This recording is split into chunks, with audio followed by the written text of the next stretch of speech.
Memphis.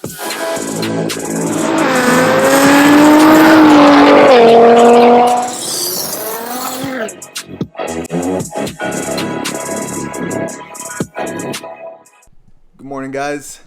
We're going to go on a little special trip today. There's a very special performance shop. I talked to the owner, and he's cool with me coming by and kind of taking a tour of the shop. It's T1 Race Development. They're located out in Dallas. We are going to check them out. However, if we make this flight kind of late, so let's go.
My name's Tony Palo from T1 Race Development.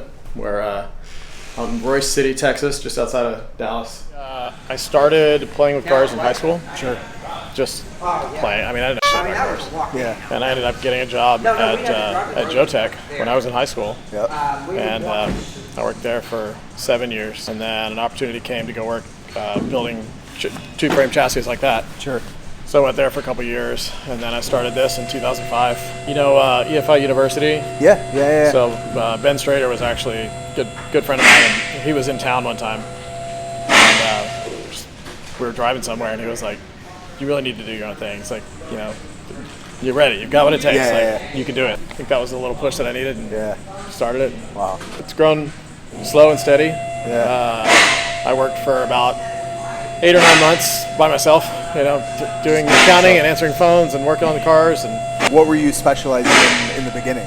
Hondas, because that's what I was doing at Motec. So I already had a big name in the Honda market. Yeah. When you start a business, you want to specialize in something, but at the end of the day, if you don't have something to do, you're gonna take whatever comes through the door. Yeah. So I did all kinds of oddball projects, and as much as the custom stuff is cool and it's fun, but that's never the most profitable.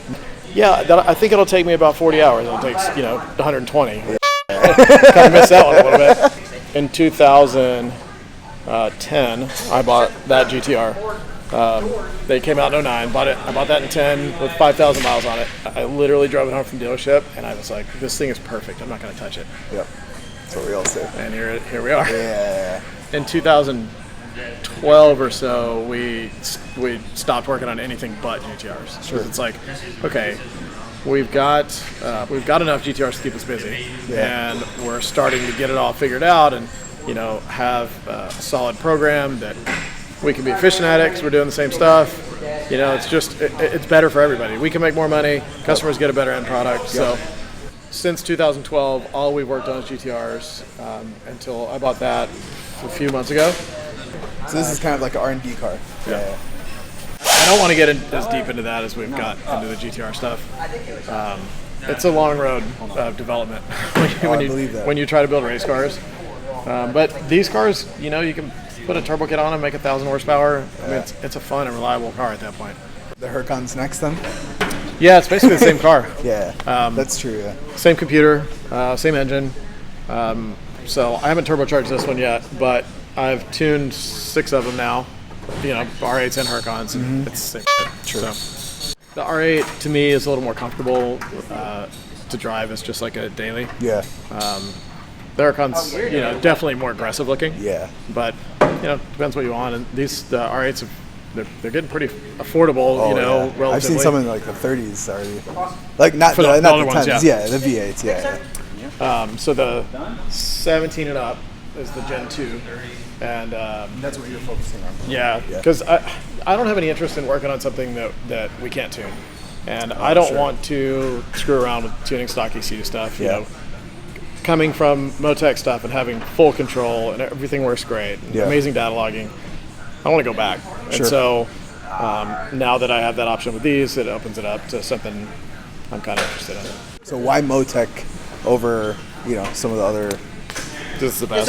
Yes, sir. It's the best. I've been a Motec dealer since before I started the shop, and I've always loved it. But the M1 stuff that has been out for 5 years or so, it's just so far and above everything else in terms of potential and software, easy, like everything about it is it's really good. So even on the GTRs, I used to tune Cobb and Motec, and it got to a point where everything we're doing is, big builds. It's big cams, big injectors, and I just can't get results that I'm satisfied with out of a stock ECU. Yeah, and so I just stopped tuning everything else altogether, and it's been good since. Where we build our engines, this is one getting ready to go together. That one belongs to the car that holds the current world record. The one in Dubai? In Dubai. Yeah. So.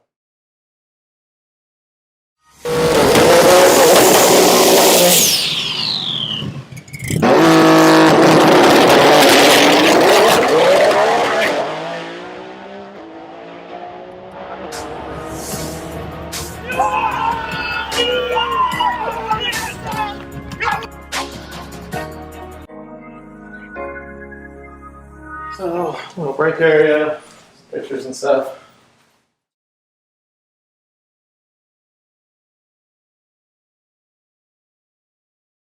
So this area here is where we do all the shipping and receiving, all the injector packing, just preparing orders and stuff.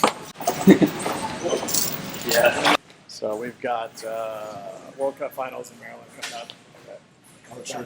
4 cars going too. And then we're actually going to, here a day early, tomorrow we're going to test that one, and the one out front. Oh, sure. That one's yours, right? No, that one's mine. Oh, the blue one? Nope. This one?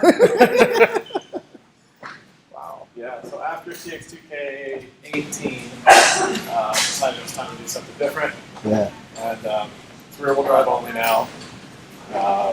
Basically, almost full tube frame. This stuff's all still steel, but it's got a 7-speed air-shifted transmission. So we still got a little bit of work to do on it. After TX2K18, so like April of 2018, I was at the chassis shop for about a year, and it's been back here for probably 6 months. But we've got a stacked schedule, and so we got it back here, and it's like shit, there's nobody to work on it. So we'll get to it when we get to it. Customer's car's got to come first. The thing about those cars is still independent rear suspension. Okay. So every Pro Mod, every fast rear-wheel drive car has a straight axle and a 4-link, and so the IRS record is 654 maybe or something like that. Yeah. I expect it to go quite a bit faster than that, pretty soon. Yeah. But ultimately, I'd like to see it in the 5s. I think it's doable. Has there been any other like Pro Mod GTR builds like to this point? Not like this. There's a couple. ETS just built one, and there's a place in Australia that is literally just a universal Pro Mod chassis with a carbon GTR body on it. Gotcha. So, I mean, it's a VR38, but I'm going to get all kinds of not a GTR, but that's my car. It's still got a fair amount of steel. It's got factory wheelbase and body dimensions in every regard. But it's definitely not a GTR like that one. So, some kind of cross. But no, I haven't seen anybody do anything to this extreme. So this is George's car. This one holds the stock location record, 7.0. I get to see the 6. Sure.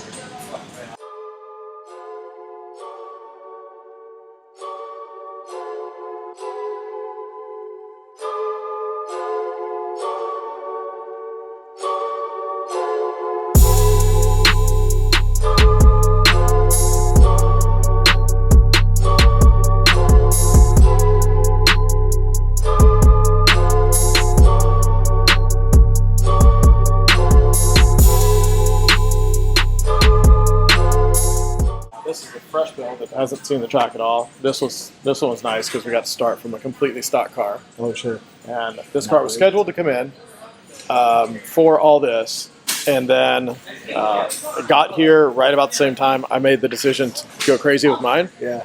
And so all my setups on this car, my old turbo kit, cooling system, everything. So I mean, the components on this car have already gone 6s, but so it came out pretty clean. A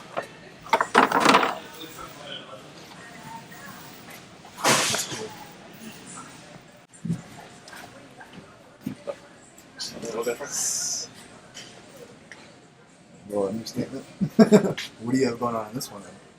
So, really similar setup to what my car was last time out. Yeah. This one had one-piece front end, as does this one. Otherwise, pretty identical setup. So, I mean, definitely be a 6-second car. Wow. This car, it won TX2K19, the Class 3. Oh, sure. We went 760 with it with Alpha 12X kit.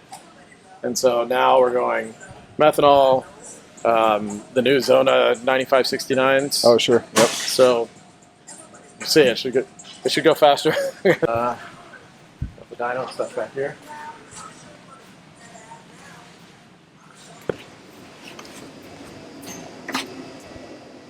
So this is where alignments, dyno, fabrication area.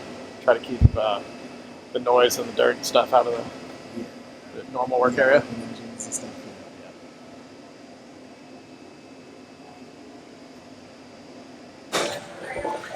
So this is keep some of our inventory that we access, daily. Kind of stays down here. Yep. As far as like hose fittings and stuff like that, we build a ton of hoses, line kits, so we have the whole catalog in stock. Oh, sure. Otherwise, when you plow a car, it's just a nightmare. Yeah. Hey, let's go upstairs. I'm sure.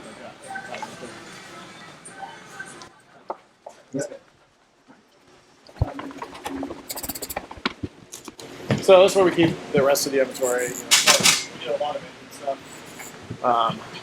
We keep all our different spec, all different size pistons in stock. We keep a lot of cranks in stock. This has worked out really good too for like, when a car's apart, like stuff like bumpers, like they take up so much space, and you don't want to scratch them. All of our drag wheels, we get them in raw pieces and then assemble them as they're ordered. Sure. So whatever the size is going to be, or whether it's feedlock or not, we can build the suit, and we've always got parts in stock for it. You guys make your own brake kits as well, right? We've got steel and carbon.